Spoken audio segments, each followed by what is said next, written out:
क्या आपको बगल वाले एरिया में कोई सूजन आती है या फुलावट होती है? हो सकता है आपको इंग्वाइनल हर्निया हो। इंग्वाइनल हर्निया इंग्वाइनल एरिया में होता है।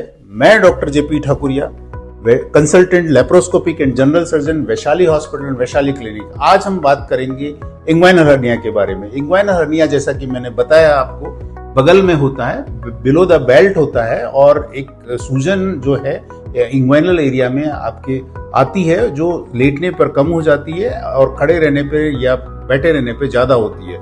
खांसी के साथ, छींक के साथ ये सूजन ज्यादा आती है, और लंबे समय तक जब ये सूजन बनी रहती है तो ये आंतें चिपकने के कारण ये सूजन परमानेंट हो जाती है। कुछ रोगियों में आंतें ऑब्स्ट्रक्ट होने के कारण ये परमानेंट ही बनी रहती है, और कुछ रोगियों में खून का संचार बंद होने पर ये हर्निया स्ट्रेंगुलेटेड हर्निया में परिवर्तित हो जाता है, जो कि एक इमरजेंसी होती है, जिसका इमरजेंसी रूप से ऑपरेशन होना जरूरी होता है, क्योंकि आंतों को बचाना होता है, और अन्यथा आंतें गल जाती हैं, आंतों का गैंग्रीन हो जाता है। तो इसलिए अगर किसी रोगी को या आपके परिचित को किसी को इस तरह की सूजन आती है, तो मेरी आपसे सलाह है कि आप अपने चिकित्सक को दिखाएं। चिकित्सक देखने के बाद में, जांच करने के बाद में ये फैसला करता है कि आपको इंग्वाइनल हर्निया की परेशानी है, और अगर इंग्वाइनल हर्निया की परेशानी है तो इसका उपचार ऑपरेशन द्वारा ही होता है।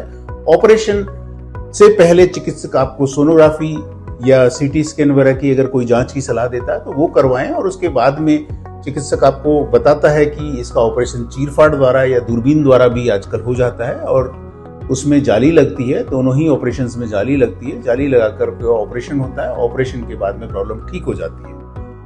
आप जिन रोगियों में मोटे ज्यादा होते हैं, और जिन रोगियों में पहले कोई ऑपरेशन हुआ होता है, जिन रोगियों में स्मोकर्स जो होते हैं, उनमें ये प्रॉब्लम ज्यादा होने की संभावना रहती है।